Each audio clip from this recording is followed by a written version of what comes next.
The lock didn't turn. I stood on the front porch of my own home, the home I had built with my own 2 hands over 3 summers, the home where my daughter took her first steps, where my wife and I had grown old together, and the key would not turn. I tried again. Then again. My hand shook, and I told myself it was the cold October air coming off the lake. It was not the cold. Through the narrow window beside the front door, I could see boxes, my boxes, stacked in the hallway like someone had already started the process of erasing me. A lamp I had owned since 1987 sat on top of one of them, its cord hanging down like a tail. I bought that lamp at an estate sale in Knoxville the year my wife and I got married. I remember arguing about whether the shade was too yellow. She said it was warm. I said it was ugly. We kept it anyway. I stepped back from the door and looked at the house. My house. 2 stories of hand-laid Tennessee fieldstone, a wraparound porch I had designed myself, a dock that stretched 60 feet out over the water. 31 years I had worked on this property. 31 years of every spare weekend, every vacation day, every dollar I didn't absolutely need for something else. I had poured myself into this land the way some men pour themselves into a church. My son-in-law Marcus answered when I knocked. He didn't look surprised to see me. That was the first thing I noticed. He looked like a man who had been expecting a package and was mildly inconvenienced by its arrival. He was wearing one of my flannel shirts. I recognized it immediately, navy blue, fraying at the left cuff, a small burn mark near the second button from a campfire we'd had on the dock 3 summers ago. He was standing in my doorway, wearing my shirt and looking at me like I was a stranger. "Walter," he said, "not Dad. Not even a pretense anymore." "The lock's been changed," I said. "That's right." I waited. I am a patient man. I spent 22 years in the Navy learning how to wait in silence while things around me fell apart. I looked at him, and I waited. "Renee and I had the locks changed this morning," he said.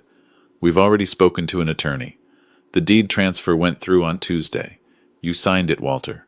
This is our property now. Legally." He said those words carefully, like he had rehearsed them, like he had stood in front of a mirror and practiced that exact sentence until it came out flat and clean.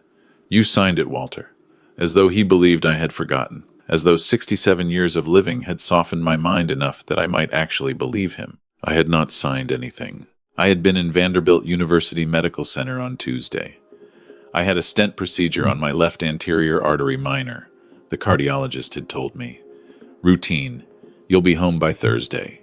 My wife Patricia was staying with her sister in Chattanooga that week because Patricia's dementia had been advancing and I didn't want her alone while I was recovering. I had been sedated on Tuesday. I had been in a hospital bed on Tuesday, 60 miles away from this house, with my chest opened up and a surgeon's hands inside it. I had not signed anything. "Where is my daughter?" I said. "She's inside. She doesn't want to talk to you right now." "Marcus," I said, and I kept my voice very steady, the way I used to keep it on the bridge in bad weather. "I want you to think very carefully about the next few minutes. I want you to think about what comes after this conversation." He started to say something. I didn't wait for it. I turned around and walked back to my truck. Let me go back to the beginning, because none of this will make sense without it. My daughter Renee is 41 years old. I raised her alone from the time she was 9. After her mother, my first wife, Carol, passed from ovarian cancer in the spring of 1993. It was just the 2 of us for 6 years, Renee and me, in a rented house in Murfreesboro, with a leaky bathroom faucet and a yard full of dandelions. I worked construction during the day and came home and cooked dinner every night and helped her with homework I barely understood. We were broke and exhausted, and sometimes we cried together on the couch when it got to be too much. And we were fine. We were more than fine. We were a team. I married Patricia in 1999. Renee was 15, and she warmed to Patricia slowly, the way a cautious animal warms to a new hand, a little each week, never all at once. By the time Renee left for college, they were close enough. Not mother and daughter exactly, but something genuine, something real. Marcus came into the picture when Renee was 27. She met him at a conference in Nashville. He was in commercial real estate. She was in marketing. They moved in together fast and married faster. I walked her down the aisle in the backyard of this very house on a June afternoon that smelled like honeysuckle and cut grass. I remember thinking I had never seen her look so happy. I remember thinking Marcus looked like a man who had won a bet. The problems started slowly. They always do.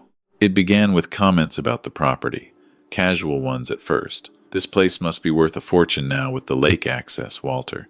Have you thought about what you want to do with it eventually? I am a direct man, and I gave him direct answers.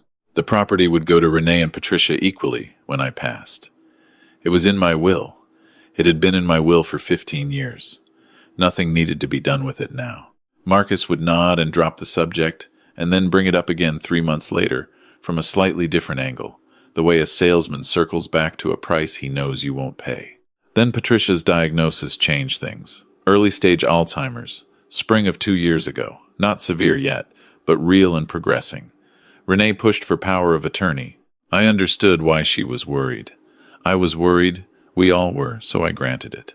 Medical decisions only, I specified. I made that absolutely clear to our attorney, a man named Gerald Holt, who had handled my paperwork for 18 years. Medical decisions only.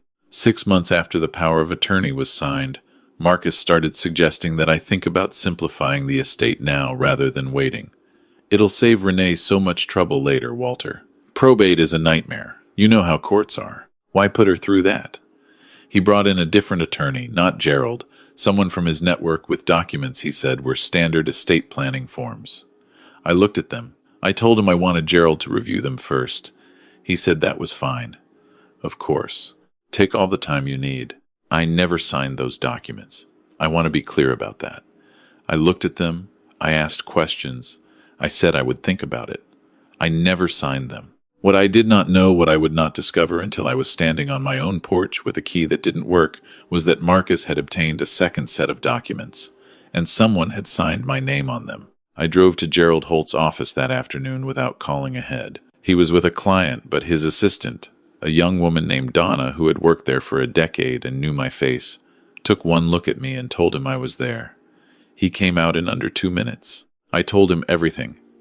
He listened without interrupting, which is one of the things I have always valued about Gerald. He is a man who understands that silence is not the same as inaction. When I finished, he was quiet for a moment. Then he said, "Walter, I need you to tell me exactly where you were on October the 14th. Vanderbilt," I said. "Cardiac procedure. I was admitted the 13th. Procedure was the morning of the 14th. Discharged the 15th. He nodded slowly. "Then this deed is fraudulent. A forged signature, executed while you were demonstrably elsewhere, witnessed by parties who will have to explain themselves in front of a judge." He paused. "Do you have documentation from the hospital?" "I'll have it within the hour." "Good. I'm going to make some calls." He looked at me over the top of his glasses. "Walter, this is a serious crime, civil and criminal. Are you prepared for what that means for Renee?" I looked at my hands. Hands that had built the house we were talking about. That had carried my first wife to her car for the last time. That had held my daughter's small fingers crossing every parking lot for the first 4 years of her life because she was frightened of cars. "I'm prepared," I said. What I didn't tell Gerald, yet what I hadn't told anyone, was that I had something else. Something I had kept for years and never mentioned to Renee or Marcus or Patricia or anyone. Something that had been running quietly in the background of that lakeside house since 2009. Watching everything, recording everything, stored in a system so embedded in the architecture of the building that you would have to know exactly where to look to find it.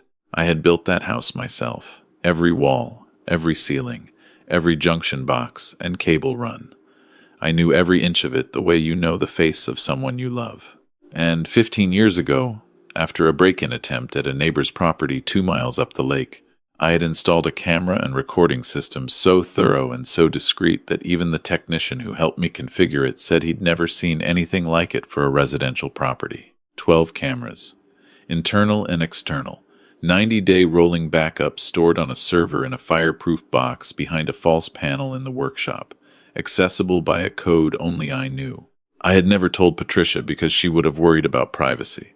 I had never told Renee because it simply never came up.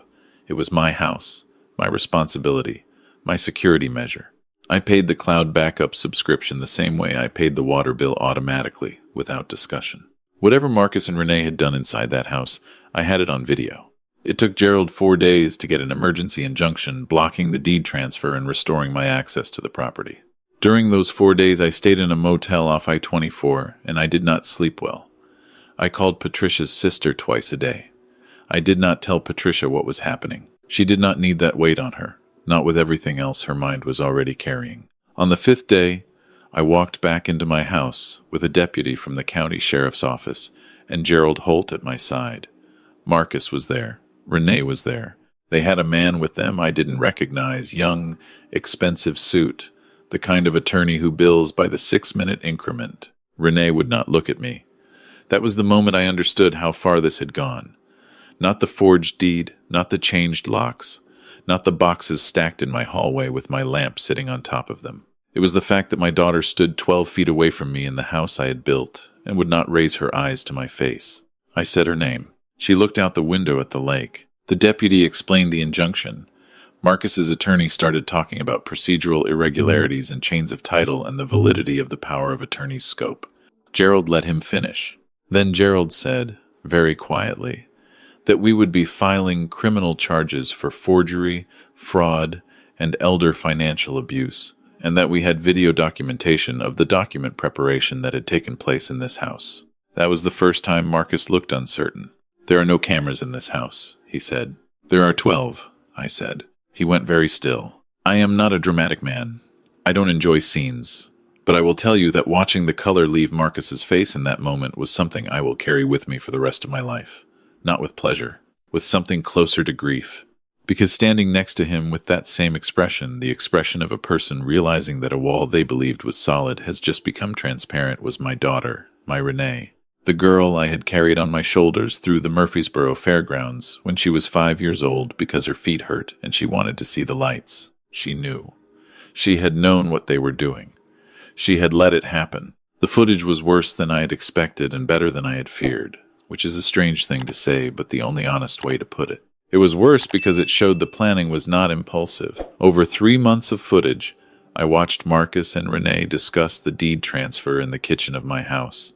At my kitchen table, drinking coffee from my coffee maker, I watched Marcus practice my signature on blank paper 6, 7, 8 times, leaning over the kitchen counter with a ballpoint pen, refining it. I watched Renee stand in the doorway of the kitchen watching him do this and not stopping him. I watched a man I did not recognize come to the back door on a Sunday evening and leave with a manila envelope. It was better than I feared because there was no footage of Patricia being manipulated or coerced. Her dementia had not been used against her directly. Whatever this was, it was Marcus's project and my daughter's silence, and it had not touched Patricia's dignity in the ways I had been afraid to imagine. Gerald submitted the footage to the district attorney's office. The sheriff's department opened a criminal investigation.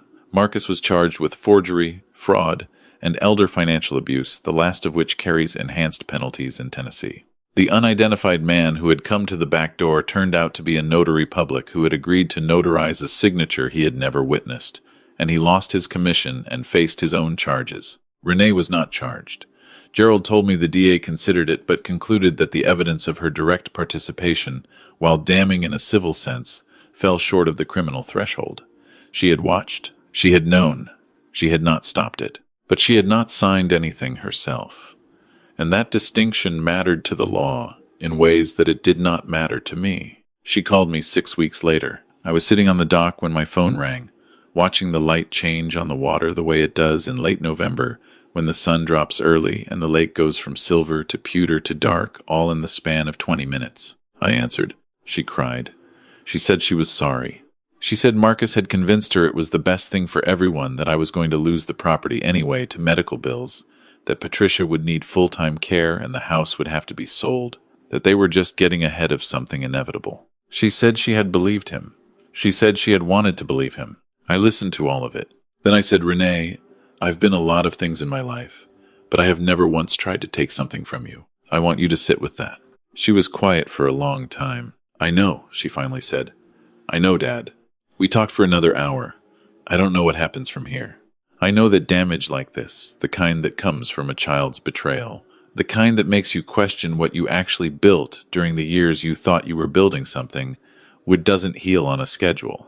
I know that Marcus and Renee separated in December, and that divorce proceedings began in January. I know that some of that is my fault. in the way that uncovering a true thing is always someone's fault, in the eyes of the people who needed the false thing to continue. I know that I still love my daughter. I know that love and trust are not the same thing, and that trust, once broken at this depth, has to be rebuilt the way I built this house, slowly, with the right materials, one layer at a time, with no shortcuts. Patricia came home in late November. Her sister drove her up on a Thursday afternoon, and we sat on the porch together while the geese flew south over the lake and the air smelled like wood smoke from the neighbor's chimney. Patricia held my hand the way she has held it for 25 years, fingers interlaced, palm flat against mine. She has a new medication that is slowing the progression. Her good days outnumber the others. Still, I told her what had happened. Not all of it at once, and not the worst of it, but enough. She deserves enough. She was quiet for a while after I told her. Then she said, "You built every inch of this house." "I did," I said. "Then it was never going anywhere," she said. She's right. I built the walls, and I built what was inside the walls, and I knew every bit of it, even the parts no one else knew were there. That is the thing about building something yourself. You carry the knowledge of it in a way that no document, and no forged signature, and no changed lock can touch. The house knew me. I knew the house. Whatever Marcus and Renee had tried to put on paper, they were working against something they fundamentally could not understand, because they had never built anything. I have spent a long time thinking about what I want to say to close this out, because I am aware that a story like this can be told in a way that makes it about anger, or about victory, or about the satisfaction of watching someone get what they deserved. And I understand why people want that. I understand the appeal of a clean ending where justice is a door that locks and everyone gets exactly what they earned. But that is not what I am left with. What I am left with is a Thursday afternoon in November. My wife's hand in mine, the geese flying south, the wood smoke, the light on the water. What I am left with is the knowledge that the thing Marcus and Renee were willing to commit fraud to obtain this house, this land, this view, is something I can still sit inside of. Something I can still touch, not because I won, but because I built it right. There is a lesson somewhere in that about the difference between possessing something and having earned the right to it, about how the people who build things and the people who try to take things are separated by more than a legal document or a security camera or a criminal charge. They are separated by the 31 years of weekends and the blistered hands and the evenings when the light on the lake was so beautiful it almost hurt, and you knew you were exactly where you were supposed to be. I am 67 years old and I am still here. I still wake up in the morning and walk down to the dock and watch the mist come off the water before the sun burns it away. I still know the name of every tree on this property and the depth of every corner of this lake. I still have the lamp with the yellow shade in the hallway. A little dusty now, still ugly, still warm. No one is taking any of it. Not while I have breath in my body and the memory of every nail I ever drove into this earth. And if they try again, if anyone ever tries again, they should know that the cameras are still running. They are always running.